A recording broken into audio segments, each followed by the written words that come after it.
Welcome to Diasporaa, the show where we share the remarkable stories of immigrants from the Indian subcontinent.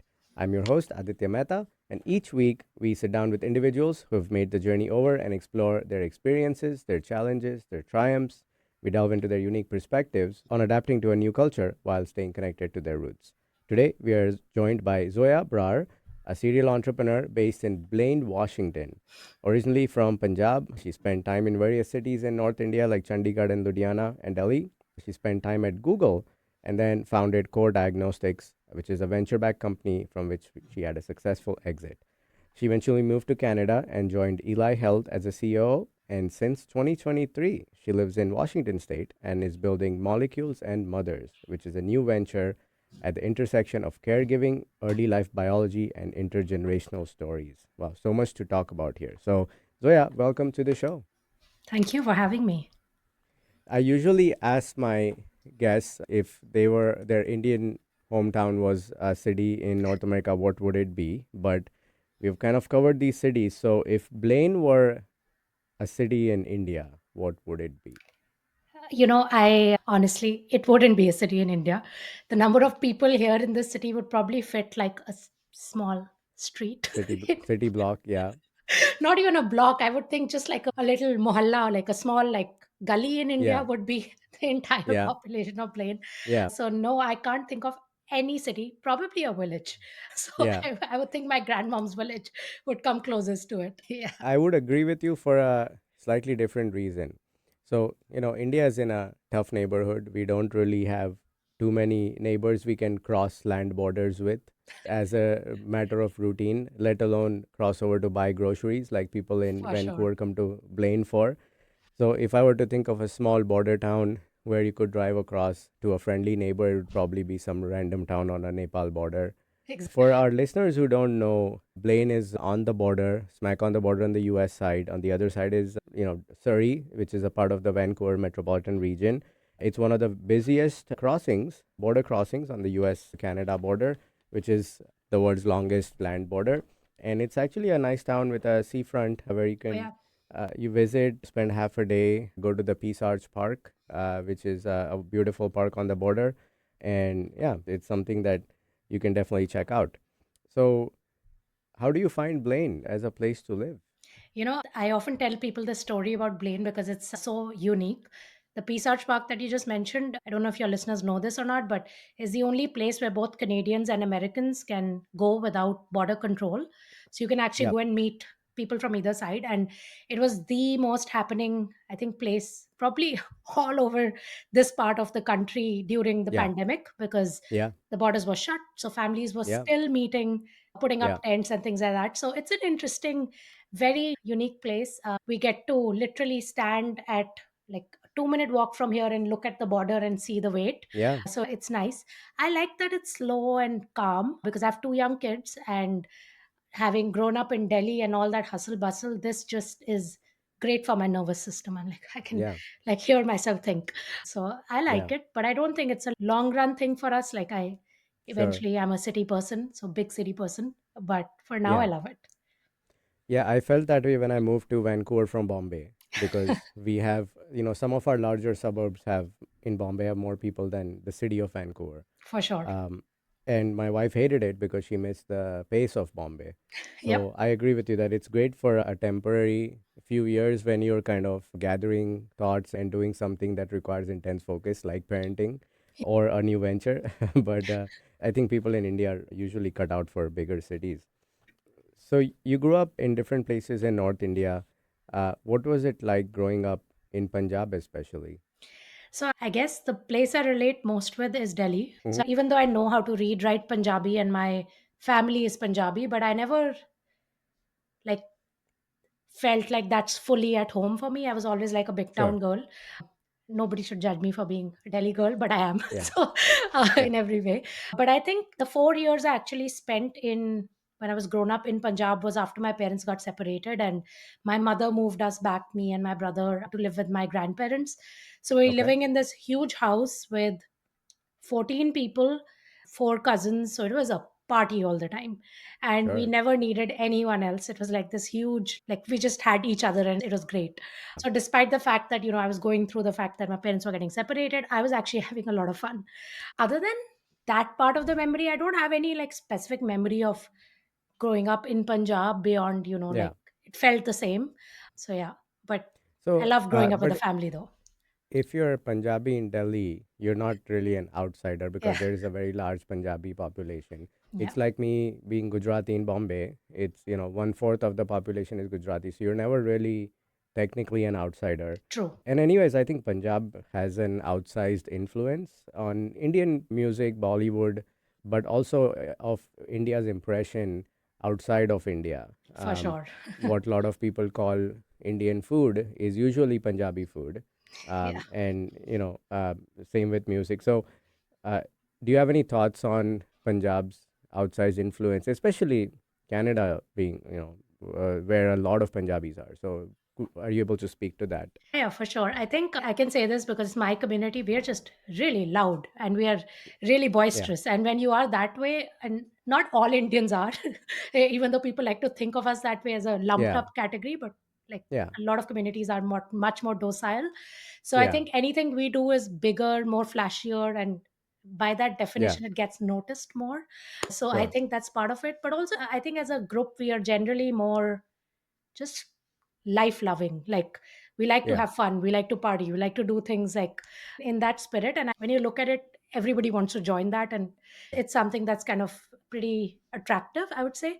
So I think that's part of the reason Punjab has had that kind of influence. As far as moving to Canada is concerned, I actually had a bit of a cultural shock when I came here and yeah, I saw the hoardings in Punjabi and like every yeah, other restaurant. I was like, oh my god, like, where did I show up? Because like I said, yeah, I grew up in Delhi and I thought Delhi it has Punjabis and Punjabi influence, but it's not.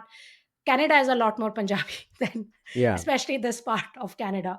So it took me a bit of a while, and even the people that I met were, I guess, more Punjabi than I was, yeah, and they would just break into Punjabi with me, and I was like, I can't talk like that. Like, can we speak in Hindi or English? yeah. So it was interesting. I guess I had a reverse cultural shock in some ways. Yeah, I mean, Um, you're not the typical demographic of Punjabi who moves to Canada. I've seen a lot of people who move as students or in, more primary industries and things where like a lot of hard work is required, right? Like, the first wave was farming and trucking, and then since then it's been a lot of people who work in like food service. So I always perceive Punjabis as a very hardworking culture in, and especially Sikhs, right? Because in Bombay, you have a saying that you'll never ever find a Sikh asking for money on the yeah. street because they're always hard work focused, and in fact you'll find the opposite, that there's a big philanthropy angle to it and a community service angle to like Yep. everyday Punjabi life is what I found.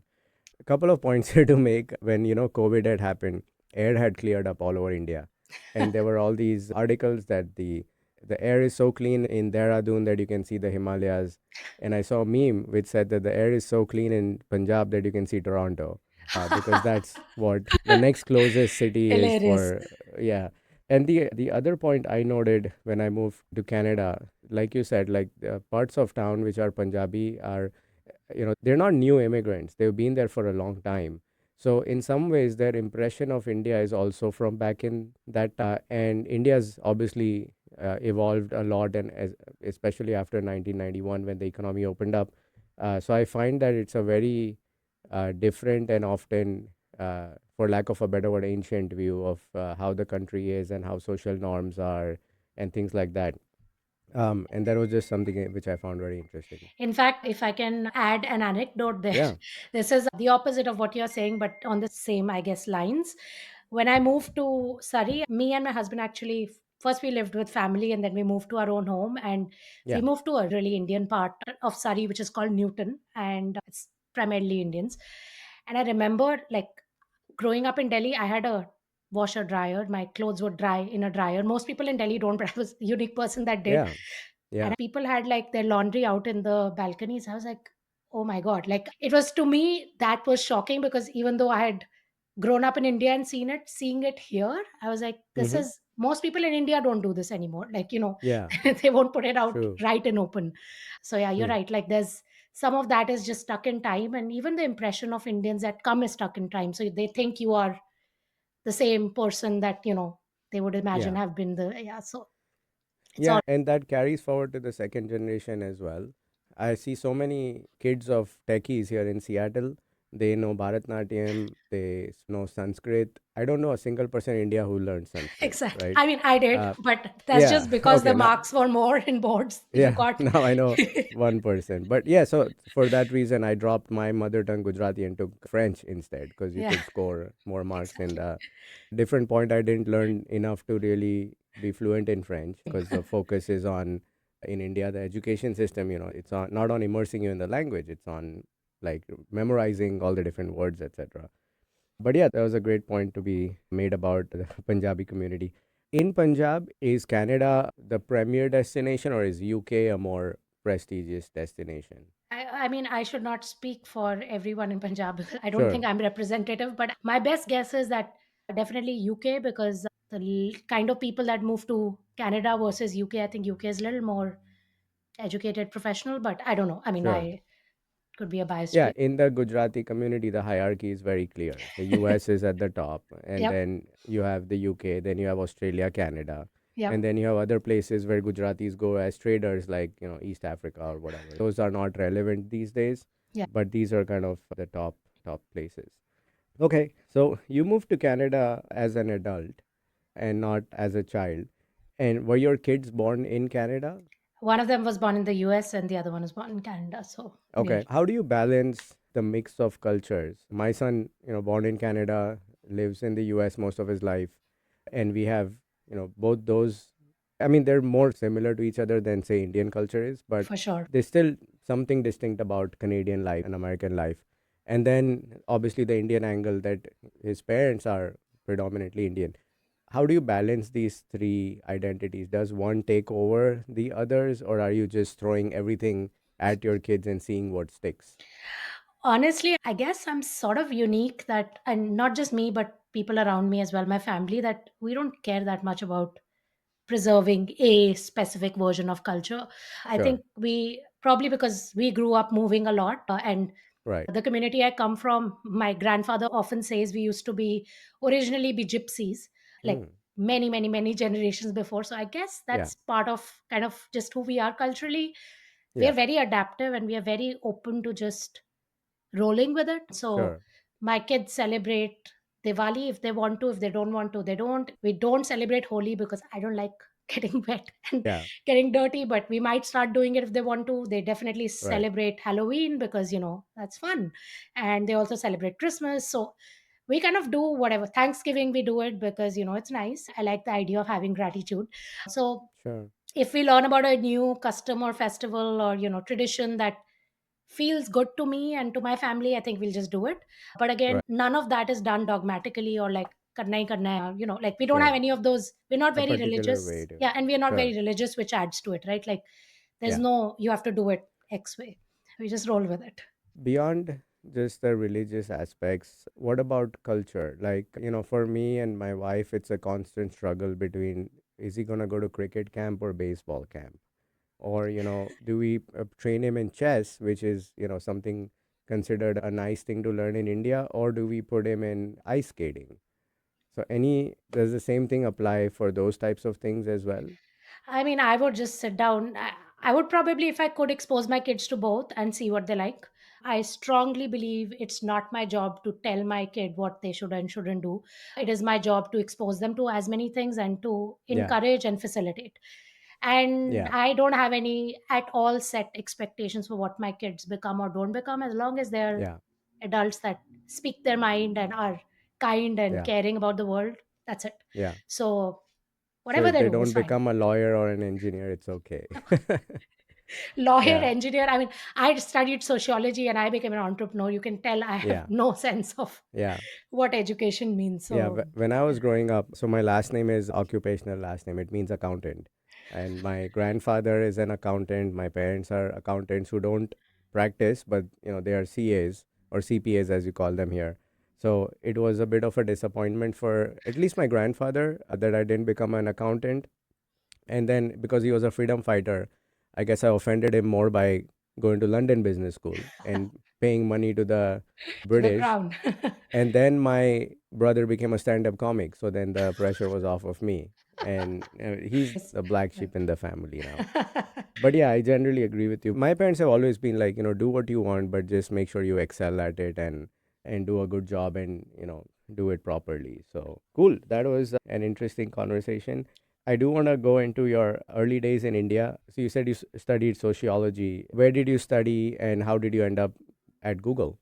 Yeah, so I studied at LSR, Delhi University, and I ended up at Google through a college placement. So they came to campus, recruited few people, and I got selected. So that's pretty much it.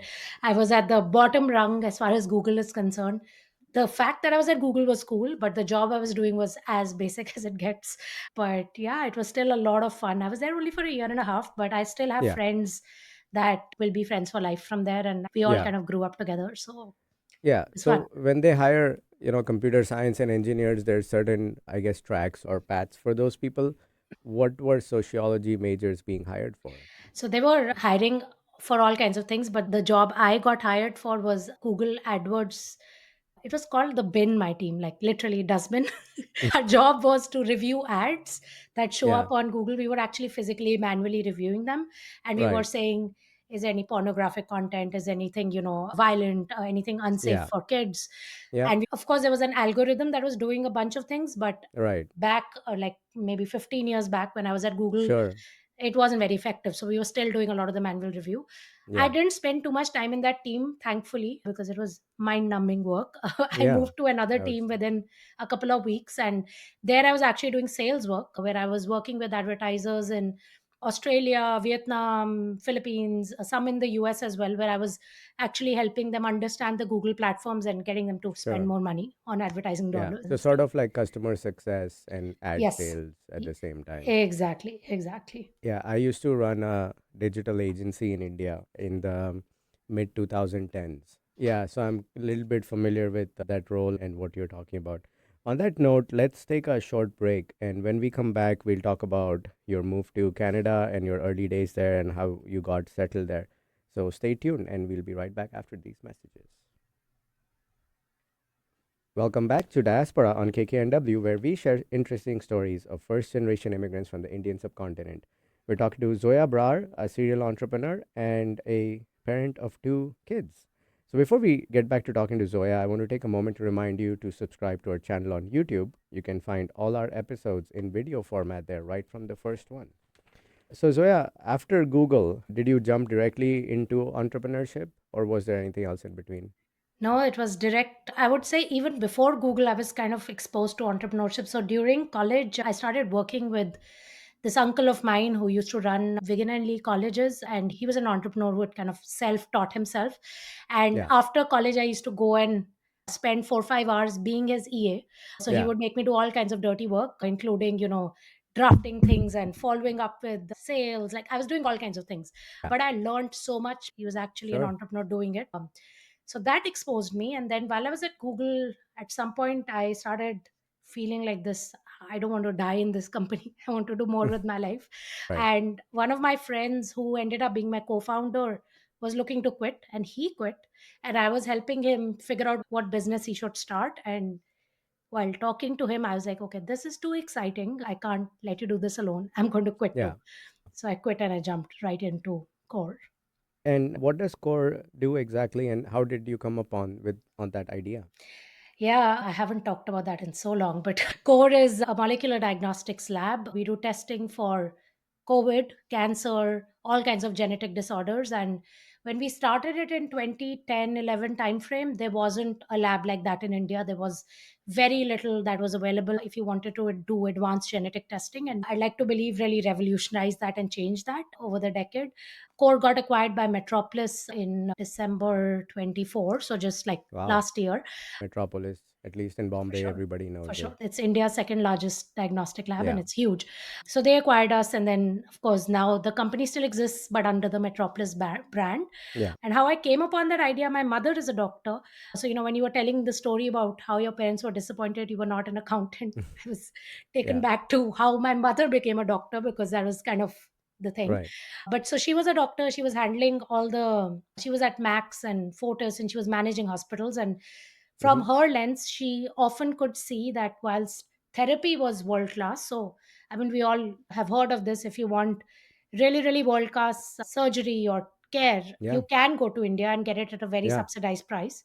But Yeah. when you came to diagnostics, which is the first starting point, there Yeah. was just no option. So you had to still ship samples to the US or to Europe or Right. UK to get basic diagnosis. That Right. made no sense to me. I was like, if therapy has caught up with the rest of the world, why shouldn't diagnostics?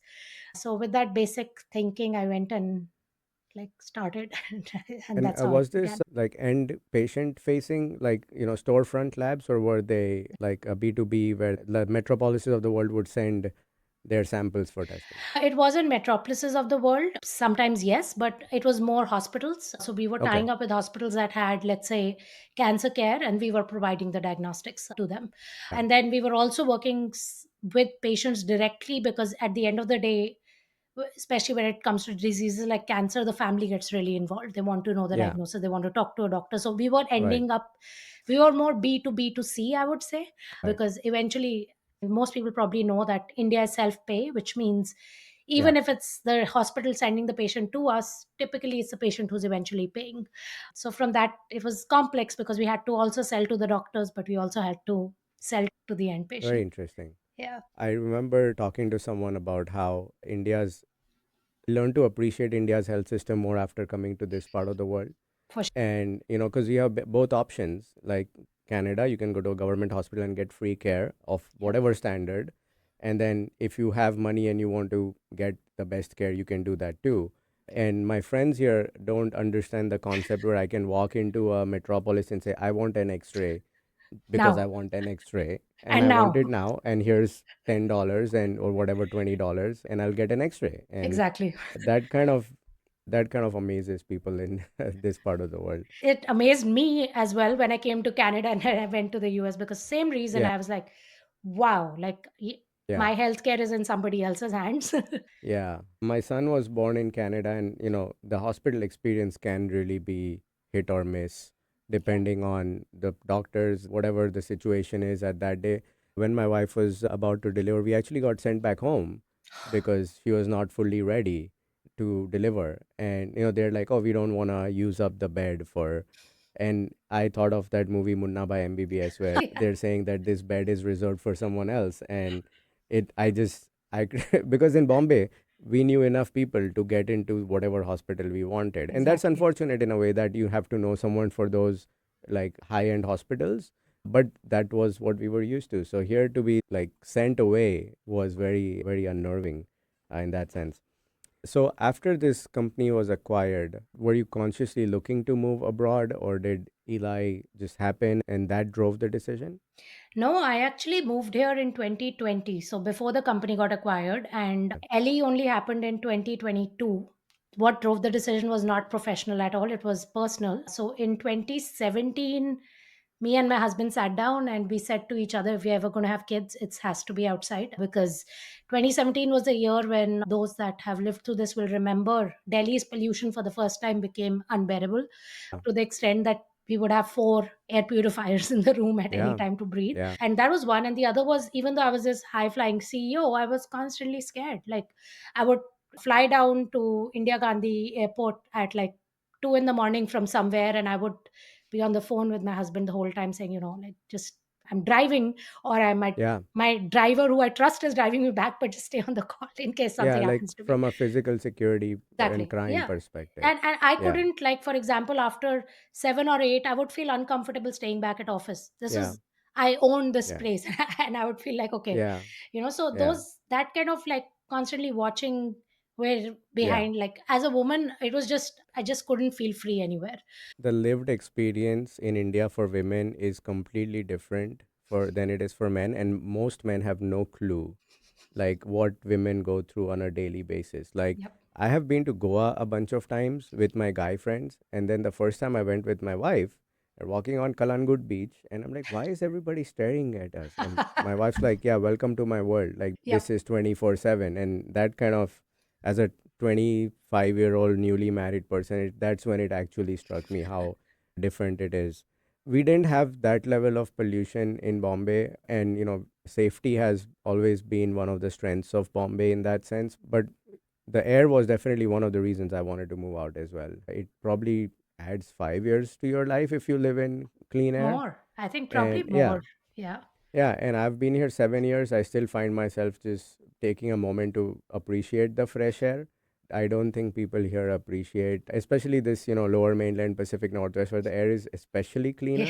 It's really. I don't think people appreciate what they have in terms of just the ability to breathe and take a deep breath and not need. This time, when I went back, my brother's got one of the Kia SUVs. There's a permanent air filter reading in the central panel. Like you have your temperature, Yeah. outside temperature, it has a permanent AQI reading in there because Wow. that's such a important thing in day-to-day life. So then when you decide to move abroad, was Canada a natural choice? Or because for me, I was leaving India. I wasn't necessarily moving to Canada. I didn't care where I went. So were you more focused on leaving India, or were you focused on going to Canada, if that makes sense? Actually, neither. I was neither actively leaving nor was I actively coming to Canada. So, Okay. few people in my family. So, back in 2020, 15 people from my family had moved within the Okay. last 2 years. But Okay. when I was in 2017, few people, like one of my cousins and one of my aunts, had moved and Hmm. they liked it here. And so, we are, like I said, a gypsy family, but we are also one Yeah. of those families that all moves in hordes. So one person Sure. moves, everybody wants to move behind them. So my Yeah. mother went like, oh, she's moved, why don't you also apply? And that's how Right. we applied. So we're not even sure we were going to move. And then Yeah. 2019 we got our PR. My husband moved, I was still running my business, and I was like, I'm not Right. moving, we'll see, in the future. Then 2020 happened and I came to visit my husband and I got pregnant. And this was April 2020 when the Yeah. borders had shut down and I was stuck here Hmm. being Canada. And I thought, I'm now not going to risk, this little baby on in the middle of a Yeah. pandemic. So I'll Yeah. just stay here and we'll figure it out. And I haven't been back to India ever since. So I Oh, don't know. wow. My Yeah. son was born in November 2019. And when he was 2 months old in January 2020, we went to India because, we don't have any family in Canada. And my four grandparents and her four grandparents are all based in Bombay for multiple generations. Oh, So we nice. have enough people to fill a stadium in Bombay. Yeah. So we went in January. We flew on Air China through Beijing, Wow. and we were like, why are all these people wearing masks? Like, and I thought, in Hong Kong they have this SARS thing, and people in that part of the world tend to be extra cautious about their masks or whatever. And then, I came back. By the time I was supposed to come back 2 weeks later, my flight had been cancelled. So I made up, a different route and made it back to Canada because I had just started a job with a startup. But they eventually got stuck for 6 months almost. Oh, wow. And they came back. My son went as a 2 month old, and I saw him as an 8 month old. Oh, that's And terrible. they came back on one of those Air India One Day Bharat flights, which was stressful enough experience by itself. So that Wow. was our. And funny story is the day I resumed work, I got laid off in Canada. Oh my God. So So you were stuck here without work by yourself while, oh my without God. work, lockdown, and without family, and that's Wow. I used that downtime to set up my fourth startup, which was a platform to help new immigrants in Canada. So something good did come out of it. But Um, wow, but that my must have been infant son stressful. probably thought, who is this uncle who keeps video calling every day for all you know? How were your early days in Canada? I know you mentioned a reverse culture shock, but were there any other kind of nuances or differences that you noticed? And coming from Delhi, you're not necessarily coming from a developing country, you're coming from a big global city. Yeah. So, what were some of those oddities that you noticed in the first few days? I'm not going to say anything new here, but I guess I'll just tell you what was my experience. I found it so quiet. Like, Yeah, where is the sound? I couldn't sleep at night. I was like, yeah, what's going on? I had to put on like one of those like sound things on my phone. white Just, noise. yeah, Yeah, exactly. I was like, what is going on? And it's so scary because yeah, like that kind of sound in India means like something's really gone off if it was that quiet. So that was yeah. really odd for me. And it took me, even though I've traveled a lot globally, this wasn't the first place I was moving. I'd lived in Singapore. I've been, but somehow just moving to another country and living there for a long time is Yeah. different than when you're visiting and in a hotel, or like, it just, I guess, living in a neighborhood is different. So that Yeah. was really odd. The second thing I noticed was how everything shuts down, like at 5 6, like everything is Yeah. dead. And I was like, and Yeah. especially I came during the pandemic, so everything was just always dead. But Yeah. especially after 5 6, like people just, you can't see anyone outside, and we Yeah. come to life around that time, right? Because Yeah. most people end up working till 6 7 in the evening, and Yeah. India really actually like wakes up then. So that was super odd. I still find that odd and calming, but also a little bit disruptive to my way of being. And then, Yeah. yeah, I can't get over the sky. It's not odd, but I simply cannot get over. It's like you The were blue. saying, the breathing. 10 Yeah. times a day, tell my kids, "Oh my God, look at the sun, look at the clouds," and they look at me Yeah. like, "My our mom is odd. Like, why is she so Yeah. obsessed with the sky?" I'm like, "You have no idea Yeah. how special this is." You Uh, probably would have to go to Kashmir to see that sky in India. even in India, I mean, I've never been to Kashmir, so I shouldn't speak, but I don't think you'd get Yeah. this kind of 365 days just blue Yeah. sky. It's really, really Yeah. luxurious from One our of scale. the oddities that I found, which I haven't probably shared on the show yet, and you, if you know anything about Bombay trains, you'll I, do, appreciate this I more. have actually Yeah. traveled in one of those, like, Yeah. to save my life with, Yeah. so no. I like to pick up a local newspaper when I go to a new place. And one of the articles was that the Vancouver transit was so crowded these days and the ridership was so high that people these days, if they bump into you, they don't say sorry. And the trains I saw at, it comes to the airport in Vancouver. So I Yep. thought that's like one of those toy trains that goes within the terminal, like from like A to B. And I was like, oh, this is the This is transit not system. Oh, wow. Okay, let's go in this. And then we took it to downtown and it was like, dude, like this is a not joke. crowded. Yeah. And, but then, Bombay trains carry 7 million people a day. It's Vancouver crazy. has 2.5 million people. So you got to put that into context. But I just found it very funny that, saying sorry is a thing. Because in India, you have, forget about seats, there's people hanging out of the train. There's sometimes people hanging on to those people who are hanging out of the train, right? So Yep. it's a real struggle. And then here it's like, wow, this is a real first world problem where, ooh, someone bumped into me and didn't apologize. But Uh, you were saying about Bombay being safe, and that's a difference between Bombay and Delhi. Like in Bombay, I could actually travel by that very yeah, crowded local and not feel like somebody is yeah, going to, molest me. yeah, Whereas in yeah, Delhi, I would never do it. So I know right. what you mean. Yeah. The other thing is we were staying in Richmond, which is a predominantly Asian part of town. And we went to a mall to get our SIM cards.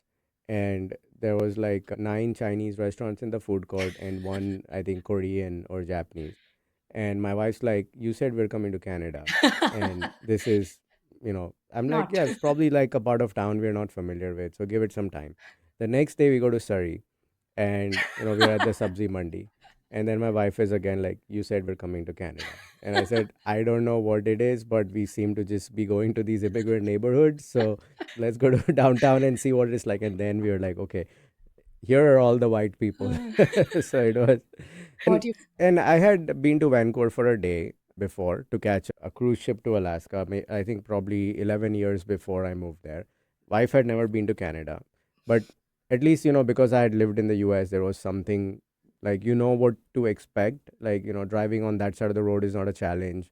So our move was a lot smoother than it would have been for other people, right? Because the non-Punjabi demographic that moves to Canada has not lived abroad. They're Hmm. not coming in to study or into some ecosystem they can plug into. They're just coming out cold. And they don't know how credit scores work. They don't know where the Indian store is. They don't know how to make a resume that's friendly for a Canadian recruiter. So it can be a real challenge. And I think like now my wife appreciates that us having that much exposure really, helped us get going quicker. For And sure. also the fact that we didn't go to Surrey, we went to downtown Yeah. and we were surrounded by everyday mainstream Canadians versus just other immigrants who then have a very similar shared experience. I think that also made a big difference. So let's take another break here and then let's talk about your work in Canada and then the current project that's keeping you busy. So we'll be right back after these messages. Welcome back to Diaspora on KKNW, where we share interesting stories of first generation immigrants from South Asia. We're talking to Zoya Brar, a serial entrepreneur and founder of Molecules and Mothers. Before we jump back into the conversation, if you like listening to our show, please consider following us on Instagram or leaving us a 5-star review wherever you get your podcasts. So, Zoya, you said there was a gap in between you moving to Canada and then you working for Ellie Health. So that was the time when you sold your company, wrapped up all of that, and then decided to work locally. Is that right? No, actually, that's not how it happened. Kept running my startup virtually for a year. And then Okay. at the end of 2020, when my baby he was born in December 2020. And by then I told the board, I thankfully had a successor already identified because Right. I eventually wanted to move here. So they knew. So I handed over to him on Zoom.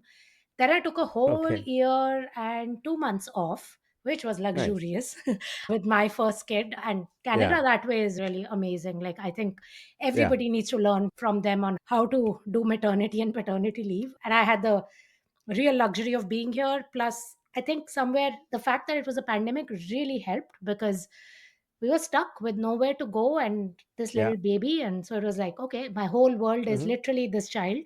So I did that. My startup was still running in the background. I was not operationally involved, but I was a shareholder. And Right. then in 2022, after my baby became like over a year old, I was like, okay, now I like will either kill myself or somebody at home will kill me if I stay home any longer.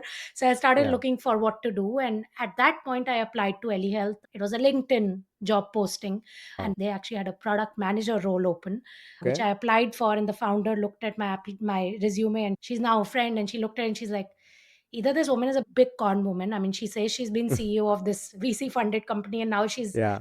applying for a product manager Yeah. role, or she's totally crazy. And I was Yeah. just an immigrant who didn't know what I would Yeah. get, right?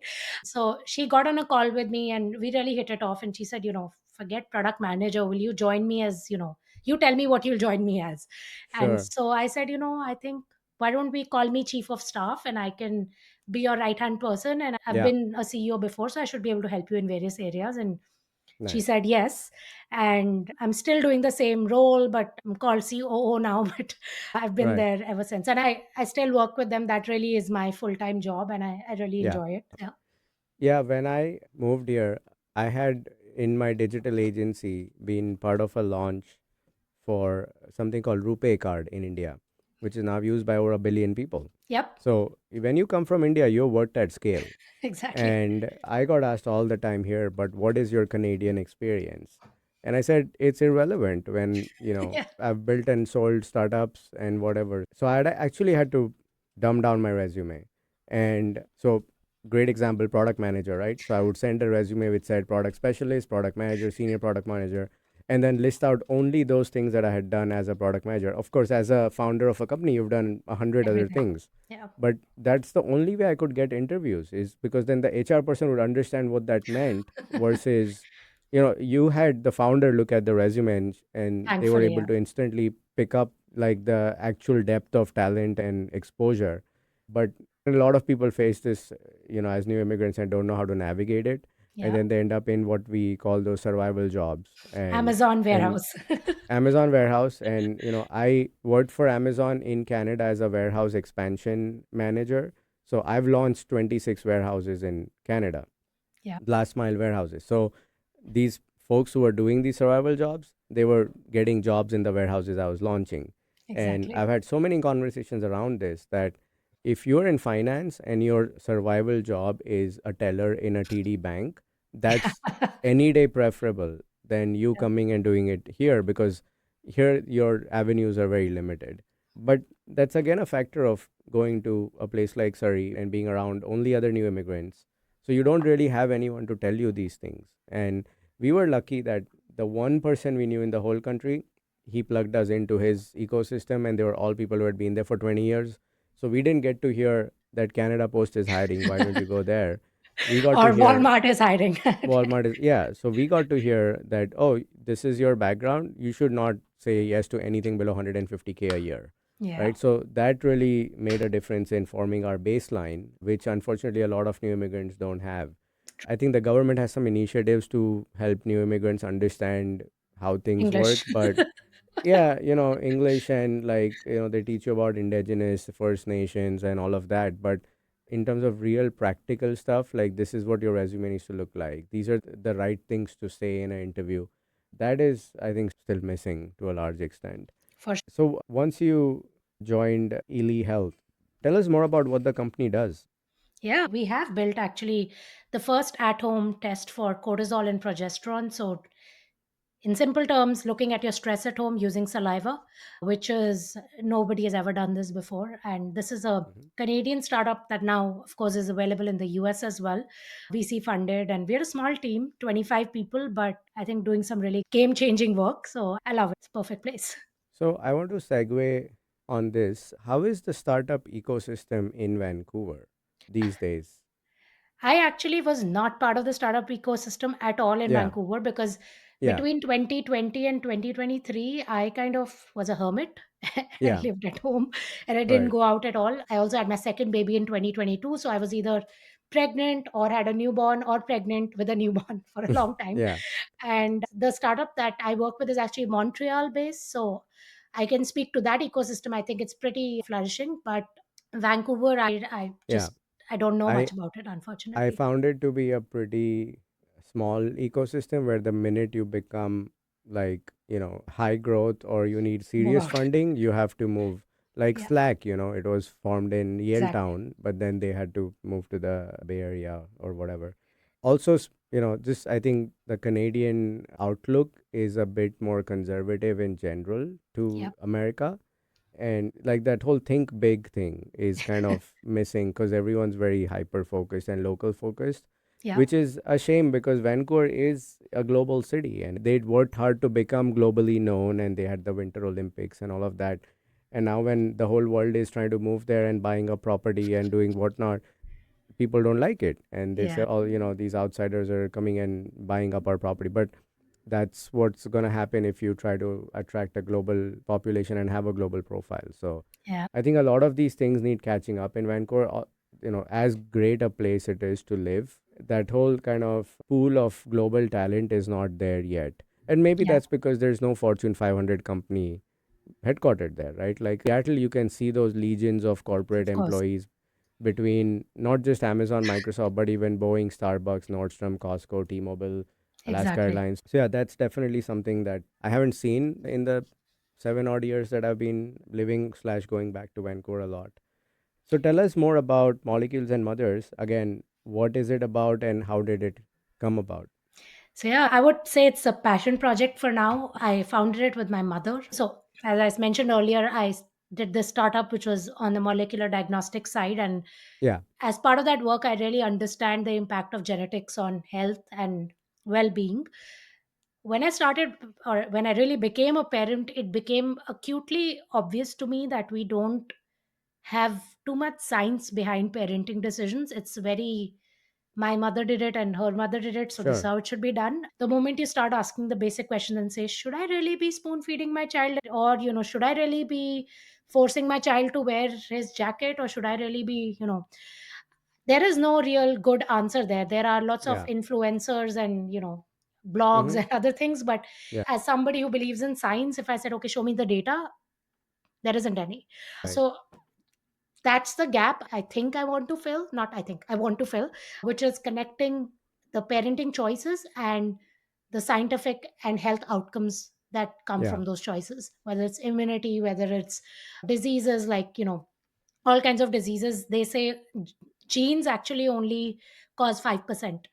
95% is caused by your environment, and parenting is, in my opinion, the largest chunk of what you can change and what you can Sure. influence. So that's what I'm doing, a lot of different things there, starting with writing a book Nice. on where I'm looking at my own family and tracing trauma and stories and how they get passed on. So that's a work in progress, but yeah, we'll see where it Yeah. goes, but Very that's what that's interesting. about. Yeah. One example that comes to mind is my wife's mother had come and stayed with us for some time when my son was very young. And she was aghast that we wanted to take our son outside before 40 days. Because Exactly. I don't know if it's an pan India thing or just our. It is a pan Yeah. India thing, but Yeah. I have had the same experience. So 40 days you can't take the child out. And I'm like, yeah, that's because the air is dirty and it's dusty. We took him out on, I think, the 17th day. But before she could say anything, we ourselves freaked out. Like, Like, should we be really doing this just for like just to prove her wrong? Like, and then we came back home very quickly. Funny. I want to revisit the point you made about this whole like multi-generation immigration that happened together. What advantages did it bring to have so much family where you landed, and what disadvantages did it bring? I mean, from my own lens, I can't think of any disadvantage. I can think of disadvantages from my grandparents' lens. So, me and three of my cousins, my mother and both her sisters, their spouses, and my grandparents, my nana nani, all moved together, and all our spouses as well. So, like literally Wow. everyone moved.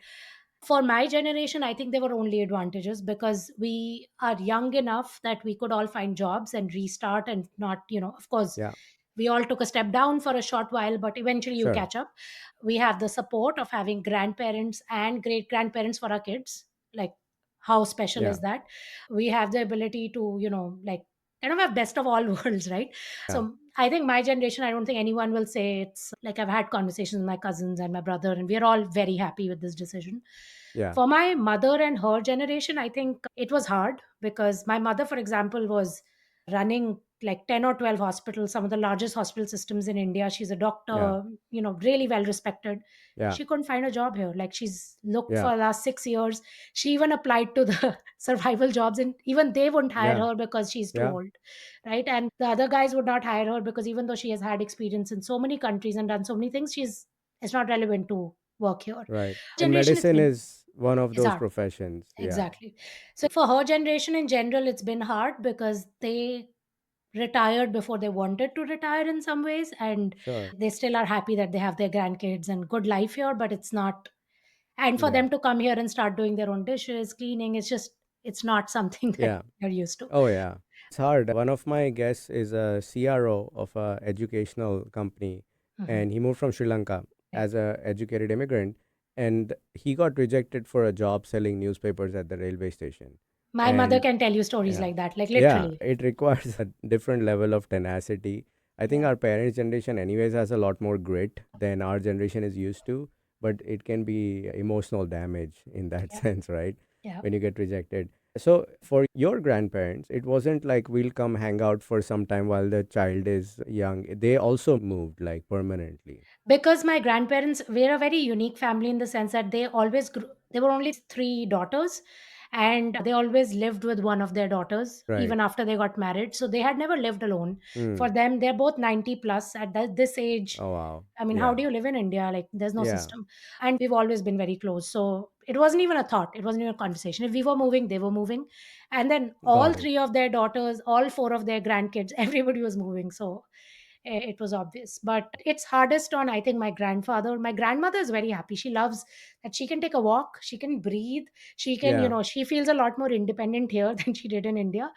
My grandfather hates it because he's like, there's nobody I can talk to, there's no Yeah. friends, there's no, That was gonna he's, be my yeah, next question. That senior citizens tend to have an active social life in India. yeah, In their building, in their neighborhood, there's yes, other people their age. So that's one reason my in-laws and to an extent my parents hate coming here because what do they have such yeah, active social lives? They'll go hang out with their the fifth floor neighbor and yeah. whatever, right? Then they can't do that here. So we have actually tried to time our parents visiting when our neighbors' parents are visiting so that they have at least Perfect. some company because they're from India as well. So it Yeah, kind of works makes out. sense. Any advice for someone moving at a later stage in their life, not as a student, not as a young person, but like moving with kids, moving in the middle of their career?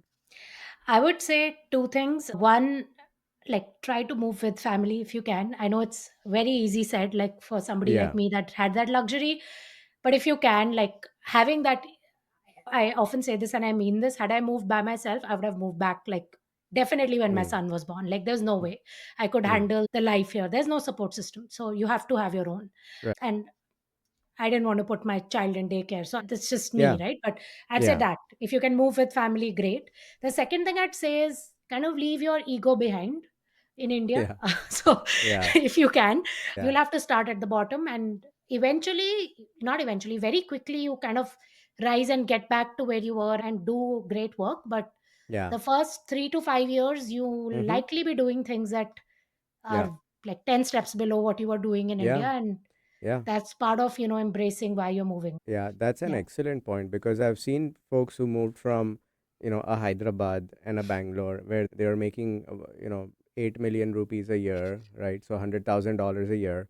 And they came to Canada in search of this whole passport, PR, immigration, whatever. And Yeah. then they were like, oh, we used to live like kings in India, and here we have to do our own dishes. And, Yes. even though they didn't take a career step back, right? Because they Yeah. moved with a company and they were making more money and all of that. But they felt like they were nobody or they were middle class when in India they were top 5% or whatever. And this kind of got in the way of them enjoying their life in Canada.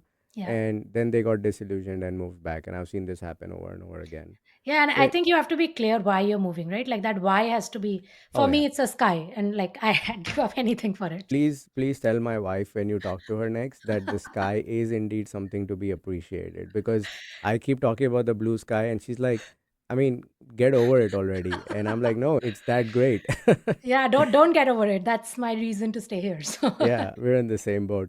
Let's move to our weekly segments now. And so, can our DJ spin the wheel, please? So, this is one of our regular segments, and it's called Ma Ka Khana, which in Hindi means mother's food. Now, since your mother is with you, the nostalgia aspect might be a little less. So, I'll twist this question is that when you do end up going back to India, what is that one food that you will eat right away? Because for me, the vada pav comes to the airport when I go to India. So, what is that food for you? Whether it's at home in India or like a restaurant or something that's your favorite. yeah, like you said, I have cooked food right here. So for me, Yeah. it's I am going to India in November, and I've already got like a list of 15 things that I need to eat. And Yeah. every time, like I'm like, oh yeah, I have to add it. So I don't have one, but like I can name a top few, like Khan Yeah. Chacha's rolls, I definitely. have I have been there in You Delhi. have. I have those. I mean, as a Bombay person, you should understand it's very difficult for me to accept that Delhi has a better food Yeah, scene. I've had the So, Bade Miya rules as well. So, yeah, but yeah. I so, grudgingly accept that Delhi's street food is better. So, oh, yeah.